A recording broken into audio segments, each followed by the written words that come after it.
नमस्कार दोस्तों, मेरा नाम राहुल शर्मा है। हिंदी अब पहले तो 50 नंबर का हुआ करता था, अब 100 नंबर का हो चुका है। दोस्तों हिंदी मेरा ऐसा एक्सपीरियंस है कि जो भी टॉपिक लिखा है ना सिलेबस में, सारे टॉपिक से क्वेश्चंस आते हैं। कोई भी टॉपिक ऐसा नहीं है जो उन्होंने छोड़ दिया हो क्वेश्चन पेपर में डालने के लिए।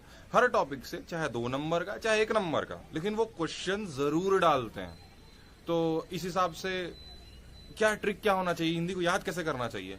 मेरा ये मानना है कि आप जो भी टॉपिक शुरुआत करते हैं, अब टॉपिक मतलब क्या क्या है, जैसे कि आपका जैसे ग्रामर सेक्शन में आपका पर्यायवाची हैं, समानार्थी हैं, अनेक शब्दों के लिए एक शब्द हैं, आपका विपरीतार्थी शब्द हैं, समुच्चारित शब्द हैं, ये संधि है, समास है, उपसर्ग प्रत्यय है। ये सारी चीजें जब आप शुरुआत कर रहे हैं पढ़ना, जैसे मान लीजिए आप संधि पढ़ रहे हैं तो पूरा संधि को पढ़िए, पूरा का पूरा। अच्छा, आप किताब पूछेंगे मुझसे, मैं बता चुका हूँ माय सोर्सेस वाले सेक्शन में, वीडियो में अपने। देखिए, किताब तो लूसेंट हिंदी मैंने प्रेफर की थी और दूसरी सामान्य हिंदी टूटेजा की। मुझे दोनों बहुत ही अच्छी किताब लगी और मिक्स करके मैं पढ़ता था कि जैसे कि याद करने वाली जो चीजें थी, जैसे पर्यायवाची, समुच्चारित और बाकी जितने भी याद करने वाली चीजें, उस सब को मैंने टूटेजा सामान्य हिंदी से पढ़ा था। और समझने के लिए मुझे जैसे वर्णमाला शुरुआत होता है, वर्तनी वगैरह, तो वहां तक मैं लूसेंट हिंदी से चूंकि पहले पढ़ चुका था तो उसको मैंने पढ़ा, तो मिक्स करके मैं पढ़ा। कभी यहाँ से संधि समास पढ़ लिया, कभी वहां से पढ़ लिया। तो दोनों ही किताब मेरे हिसाब से अच्छी है, आप देख लीजिए। आपको यदि जो चूंकि टूटेजा जो सामान्य हिंदी वो पूरी डेडिकेटेड सीजीपीएससी को है, तो आप उसको भी उसी से आप हो सकता है आप सेटिस्फाई हो जाए।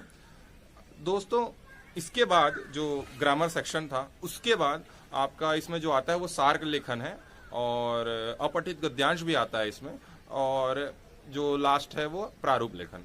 मुझे पूरा विश्वास है कि सार लेखन और अपठित गद्यांश आपको बहुत ज्यादा दिक्कत नहीं होगी। इसमें आपको दिक्कत आएगी प्रारूप लेखन में। तो प्रारूप लेखन जो है हमारे सीजीपीएससी ने, ये पूरा का पूरा सिलेबस इन्होंने एमपीपीएससी का उठाया हुआ है। ये मैं जब पढ़ रहा था और नेट में सर्च कर करके पढ़ रहा था तो मुझे ये लिंक मिला। तो आप प्रारूप लेखन के यदि आपको क्वेश्चंस चाहिए तो आप एमपीपीएससी के प्रीवियस ईयर पेपर डाउनलोड कर लीजिए, आपको वहां पर बहुत सारे वैरायटी मिल जाएंगे। हालांकि एक पेपर तो हमारा भी आ चुका है जो मैंने ही दिया है, तो वो पेपर भी आप अपने पास तो रखिए ही। और प्रारूप लेखन देखिए सिंपल है, तो उसमें परिभाषा आएगी और आपको एक सिचुएशन दिया जाएगा, उसमें आपको उस तरीके से आपको फॉर्मेट को लिखना है। चाहे वो अधिसूचना हो सकता है, प्रतिवेदन हो सकता है, बहुत सारी चीजें हो सकती हैं। जब मैं प्रतिवेदन और अधिसूचना बोल रहा हूँ तो इंग्लिश वालों के हालत खराब हो जा रहे होंगे। देखिए सर, मैं पहले भी बोल चुका हूँ, गूगल ट्रांसलेट ऐप का इस्तेमाल करिए, हिंदी की चीज़ों को इंग्लिश में पढ़िए, हिंदी की चीज़ों को इंग्लिश में ट्रांसलेट करके पढ़िए और याद करने की कोशिश करिए। नहीं तो ये जो 100 मार्क्स का हिंदी है ना, यहाँ बहुत ही ज़्यादा आपकी हालत ख़राब हो जानी है। अब जो शुरुआत का मैं ग्रामर का सेक्शन का आपको बता रहा था, जो मेरे को ऐसा लगा, मैंने क्या किया, यदि मैं समानार्थी शुरू कर रहा हूँ तो शुरू से लेकर आखिरी तक समानार्थी जितने भी होंगे जिस किताब से मैं पढ़ रहा हूँ, उसमें मान लीजिए 300 है, 400 है, 500 है, तो मैं पूरा का पूरा को याद करूंगा, चाहे वो 1 नंबर का है, मैं एक भी नहीं छोड़ूंगा। क्योंकि मुझे पता है कि इसमें से क्वेश्चन तो आना फिक्स है, भले वो 1 नंबर 2 नंबर का हो सकता है, तो मैं पूरा ही कंठस्थ करके जाऊंगा। मान लीजिए कि जितने भी हैं, मैं पर्यायवाची मेरा छूट गया, मेरा मान लीजिए अनेक शब्दों के लिए एक शब्द छूट गया, लेकिन बाकी जो संधि समास है, उपसर्ग प्रत्यय, ये मैं पूरा करके जाऊंगा, छोड़ूंगा कुछ नहीं। तो इसका मेरे हिसाब से यही टेक्निक होना चाहिए कि आप जो किताब पढ़ रहे हैं उसमें स्किप मत करिए। जैसे जब मैं पढ़ता था तो मेरी ऐसे बात हुई थी कुछ एस्पिरेंट से जो मेरे पहचान के थे और मेंस दे रहे थे।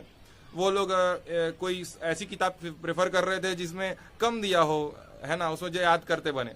देखिए, मेरे हिसाब से टूटेजा सामान्य हिंदी जब आप खोलेंगे उसमें बहुत सारा दिखेगा आपको, लेकिन उसको याद कर लीजिए, ये बहुत हेल्प करेगा आपको। धन्यवाद। Subscribe now and press the bell icon. Never miss an update.